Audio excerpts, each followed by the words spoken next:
हम तवक्कुफ़ लेके बैठे हुए थे और अब हम बोल सकते हैं और आपसे गुफ्तगू कर सकते हैं। आप वापस आ चुके हैं एक छोटे से ब्रेक को क्या कहते हैं उर्दू में, तवक्कुफ़ ही कहते हैं, लेकिन ये कि अब ब्रेक से तो वापस आ गए। वेल, हम यहाँ बात कर रहे हैं और रेहान अलवी साहब हमारे साथ मौजूद हैं। बहुत अच्छी गुफ्तगू हो रही है। सर हासिल बात इसलिए, जो एक चीज़ उन्होंने मुझसे शेयर की कि आप जब यहाँ बैठकर गुफ्तगू कर रहे होते हैं, बात कर रहे होते हैं, तो क्यों नहीं आप लोग उर्दू का इस्तेमाल करते? जब आप लोग गलत सलत अंग्रेज़ी बोलते हैं तो वहाँ जो बाहर हमारे साथी, हमारे लोग बैठे होते हैं, पाकिस्तानी बैठे होते हैं, उनको मज़ीद बुरा लगता होगा ना कि खास तौर पे हम चाहते हैं कि हमारे बच्चे अच्छी उर्दू सुने हाँ। और देखें। और ये सिर्फ मेरी ज़ाती ख्वाहिश नहीं है, हमारे जितनी पाकिस्तानी कम्युनिटी है। और इसमें मैं और अहम बात आपको बताऊं कि हिंदुस्तान से ताल्लुक़ रखने वाले भी बहुत से नॉन मुस्लिम भी ऐसे हैं जिनकी ज़बान उर्दू है। वो कहते हैं कि दिल्ली के लोग हैं, लखनऊ के लोग हैं, वो मुसलमान नहीं है। वो कहते हैं आप ज़बान के ऊपर मजहब का ठप्पा क्यों लगाते हैं? ये ज़बान जो है ये हमारे कल्चर की निशानी है, ये एक तहजीब है। इस ज़बान के ज़रिए आप मुशायरों के ज़रिए एक ऐसा माहौल पैदा करते हैं जिससे हमारी यंग जनरेशन, नौजवान नस्ल एक बाकायदा तरबियत हासिल कर सकती है। ये तरबियत गाहें हैं, तो आपका टेलीविज़न भी एक तरबियत गाह बन सकता है। इसके ज़रिए आप नौजवानों को तरबियत चीज़ पहुंचा सकते हैं। उनको बताइए हमारा तहजीबी विरसा क्या है हमारे, इसके बजाय कि आप नक्काली की एक भूंडी सी मिसाल पेश करके दूसरों को फेडअप कर दें। यहाँ चैनल बदलना बहुत आसान है, लोग दूसरे चैनल के ऊपर फौरन स्विच हो जाएंगे। तो क्यों नहीं आप ऐसी चीज़ें दें जो मुख्तलिफ हों, जिसकी तरफ लोग खुद ब खुद खींचेंगे। बिल्कुल ठीक कह रहे हैं। अच्छा, आप एक अच्छे शायर भी हैं और आपकी शायरी भी आपने खुद भी बताया कि लोग पसंद भी करते हैं। हम भी ज़रा सुनना चाहते हैं, क्या आजकल आपका मूड है? नए साल पर कुछ लिखा है तो ज़रूर सुनाइए। जी, नए साल के हवाले से तो जैसा आप जानती हैं कि जब भी नया साल आता है हम लोगों की उम्मीदें बहुत बढ़ जाती हैं, आरज़ुएं, और जितना बुरा साल गुजरा होता है हमें उतनी ही ज़्यादा उम्मीद होती है कि ये आने वाला साल कम से कम बेहतरी की राह ज़रूर दिखाएगा। नए चिराग जलेंगे, कम से कम हमें उम्मीद की एक ऐसी आस मिलेगी कि हम चाहेंगे कि हमारी नौजवान नस्ल और आने वाली नस्ल पाकिस्तान के मुस्तकबिल से खास तौर पर मायूस ना होने पाए। बिल्कुल सही। जो हमारी तरफ इर्द गिर्द हो रहा है, जाहिर है कोई भी हसास आदमी उससे बेबहरा नहीं रह सकता, उसके बारे में सोचता ज़रूर है, चाहे उसके बस में हो, चाहे वो बेख्तियार हो या बाइख्तियार हो, सोचता ज़रूर है। तो कम से कम ये एक मस्बत साइन है कि लोग मस्बत तौर पे सोचते हैं, यानी आगे की उम्मीद। जब तक उम्मीद ज़िंदा है तब तक इंसान ज़िंदा है। लोग कहते हैं कि दुनिया में जब एक नया बच्चा दुनिया में पैदा होता है, जब तक दुनिया में अगर नए बच्चे आ रहे हैं, जिस दिन दुनिया में नया बच्चा पैदा होता है, इसका मतलब कुदरत को अभी भी इंसान से उम्मीदें वाबस्ता रखा हुआ है। तो ये जी मुश्किलों के साल के हिसाब से मैंने एक ये नज़्म लिखी थी जो ऑस्ट्रेलिया के मुशायरों में भी पढ़ी गई है। मैं आपकी नज़र ज़रूर सुनाइए। मुश्किलों का साल है, कल का इंतज़ार है, क़हक़हों के दरमियाँ आँख अश्कबार है।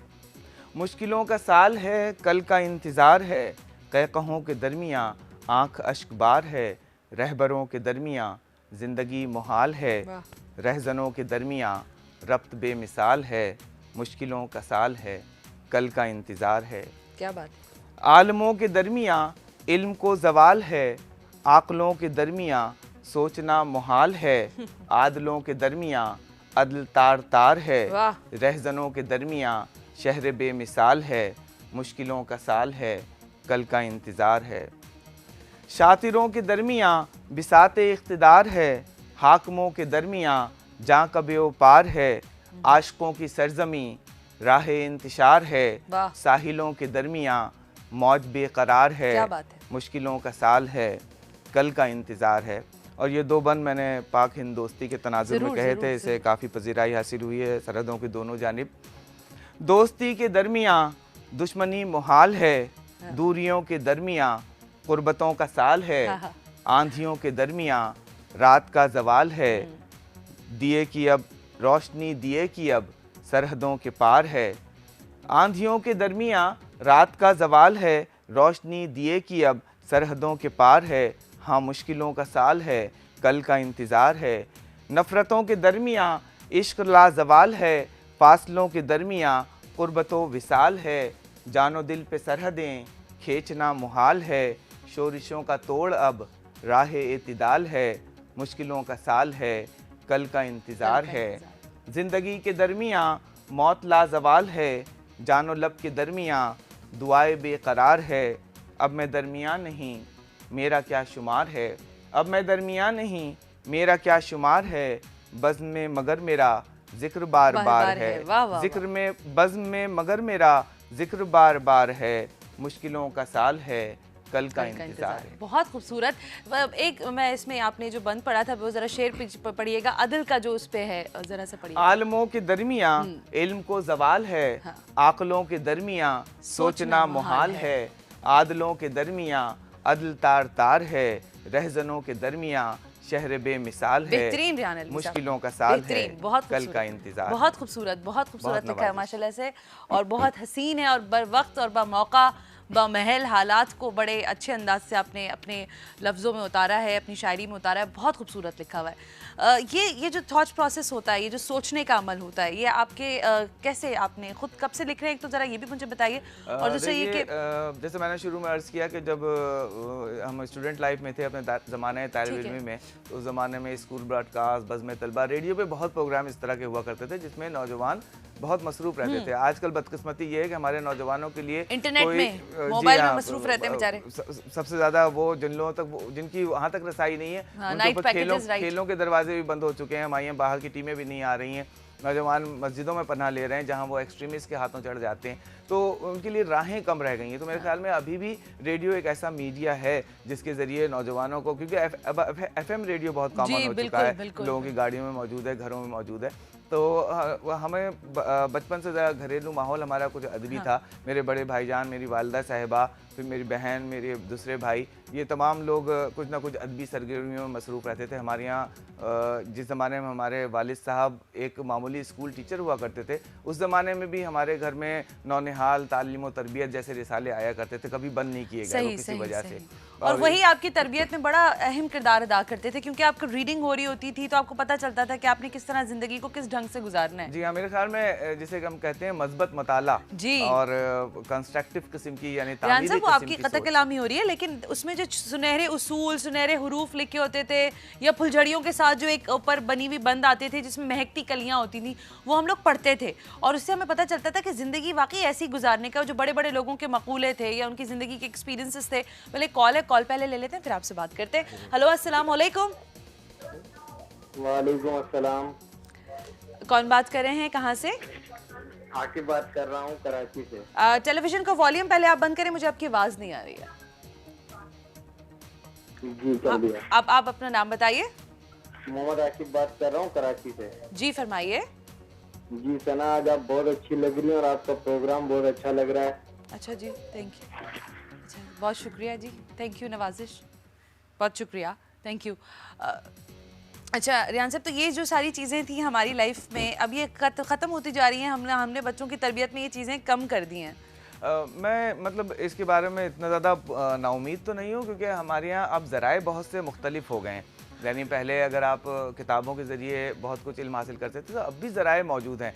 ज़रूरत इस बात की है कि हमारे जो पढ़ा लिखा तबका है, जो अवाम तक पहुँच सकता है, आम आदमी तक पहुँच सकता है, वो हमारी ज़बान को ज़रिए इजहार बनाकर इंटरनेट और टेलीविज़न के ज़रिए भी उनकी तरबियत कर सकता है। बिल्कुल ठीक है, क्योंकि ये अब टीवी तो घर घरों में मौजूद है, आपके इंटरनेट घरों में मौजूद है, देही इलाकों तक टीवी पहुँच रहा है, रेडियो के भी गुजर है वहाँ पे, तो इसके ज़रिए अभी भी रसाई है। लेकिन हमें चाहिए कि हम अपनी मस्बत सोच को, अपने जो तहजीबी विरसे हैं, जिनके ज़रिए हम नौजवान नस्ल को और आने वाली नस्ल को तालीम और तरबियत से आगाही फराहम कर सकते हैं, वो हम इन ज़राए को इस्तेमाल करें। हमारी बुज़ुर्ग नस्ल असल में आजकल इंटरनेट और टेलीविज़न और कंप्यूटर से कुछ खौफज़दा सी हो गई है, हालांकि ये ज़राए बेसिकली उससे आशना नहीं है। रेहान साहब, जो हमारे बुजुर्ग हैं या हमारे जो बड़े हैं, वो टेलीविज़न को भी अच्छा नहीं समझ रहे, इंटरनेट से वो लोग भी आशना नहीं है, और हम लोगों की ज़्यादातर हमारा इन्फ्लुएंस उन्हीं चीज़ों पर होता है, हम सारा वक्त उसी पर बर्बाद करते हैं। तो जनरेशन गैप जिसे आप समझ लें, वो भी एक बड़ा इम्पॉर्टेंट रोल हो गया। देखिए, ये जनरेशन गैप वाला सिलसिला जो है, ये तो सदियों से चल रहा है, जब से इंसानियत ने जन्म लिया, और आज भी मगरबी दुनिया में भी मौजूद है। लेकिन इस गैप को कम करने के लिए जो तरीके इख्तियार किए जा रहे हैं, जैसे मैं आपको बताऊं कि ऑस्ट्रेलिया में अभी हालिया दिनों में स्कीम चल रही है कि जो लोग 60 साल से ज़्यादा उम्र के हैं, उनके लिए इंटरनेट की फ्री बाकायदा ट्रेनिंग उनको फराहम की जा रही है। क्योंकि आपको पता है कि वहाँ का माशरा कैसा होता है कि वहाँ आमतौर पर बुजुर्ग अकेले होते हैं, तना होते हैं। उनके लिए ना सिर्फ वो दिलचस्पी का अनसर बनता है, बल्कि उनके जो दूर औलादें और रिश्तेदार होते हैं, उनसे करीब रहने का भी जरिया बनता है। एक झिझक का बैरियर जो बीच में होता है, उसको ख़त्म करने के लिए थोड़ी सी तरबियत की ज़रूरत होती है। मेरे वालिद साहब माशाल्लाह हयात हैं, 90 साल से ज़्यादा उनकी उम्र है। रोज़ाना 9 बजे खबरनामा देखने के लिए आज भी वो बैठते हैं, चाहे उनका चैनल अब बदल चुका हो, लेकिन वो खबरें जरूर देखते हैं। ये खबरों की आगाही और ये रब्त जो चल रहा है, यही आपको दूसरी तरह से दूसरी जनरेशन में आपके लिए ये राह मुतय्यन करता है कि आप कंटेंट क्या दे रहे हैं उसके अंदर। क्या आप खबरनामे में भी भंगड़े दिखाएंगे, या आपका खबरनामा किसी तालीम और तरबियत का जरिया भी बन सकता है, या इंफॉर्मेशन है। जी हाँ, इन्फॉर्मेशन एक तो सेगमेंटाइज इतना कर दिया है सारी चीज़ों को, हर चीज़ में इतने सेगमेंट्स हैं कि आपको हर सेगमेंट को एक फुल फ्लेज टाइम देना होता है। अगर एंटरटेनमेंट न्यूज़ है तो आपने उसको कंप्लीट एंटरटेनमेंट दिखाना है। वो जो भी आपने भंगड़े का लफ्ज़ इस्तेमाल किया उससे मुझे याद आ गया। और सिर्फ आपको पाकिस्तानी भंगड़ा नहीं दिखाना, हमने दुनिया भर के भंगड़े उस न्यूज़ में भी दिखा देने होते हैं। वेल अच्छा, एक रेहान साहब आपकी एक और नज़म मैं चाहती हूँ कि आप सुना दें, फिर हम लकी ड्रॉ भी करेंगे। जो आप लेकर आए हैं वो भी हमें सुनाइए। हम चाहते हैं कि ज़रा आज कुछ शायराना सा माहौल हो जाए।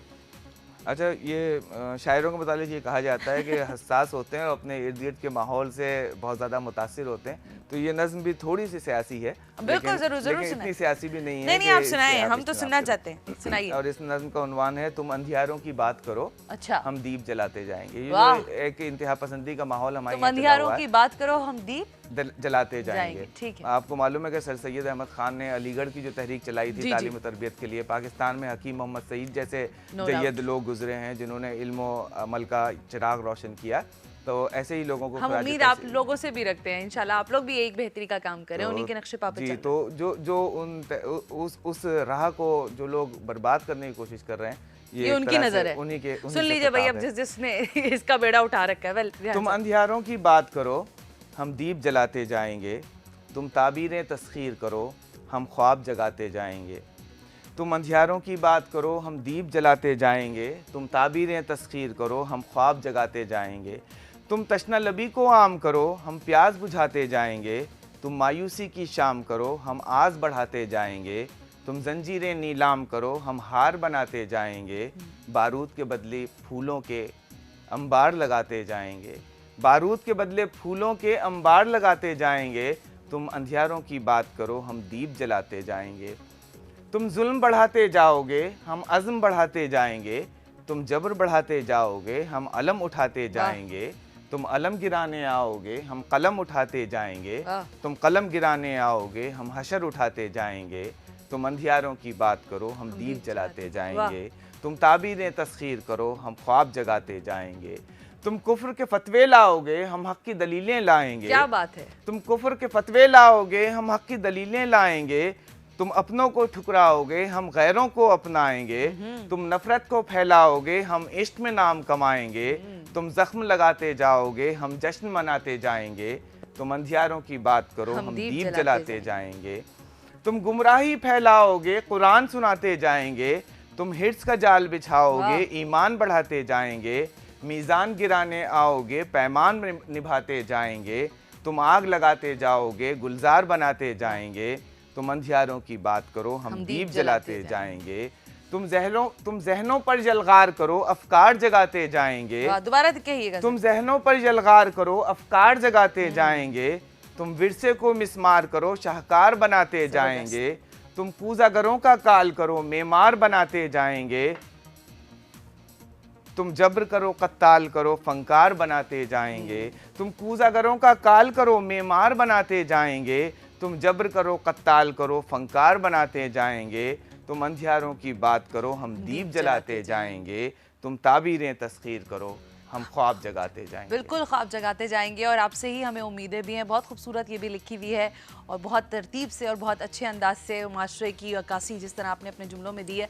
बहुत बहुत शुक्रिया रेहान अलवी साहब, बहुत अच्छा लगा आपसे मुलाकात करके।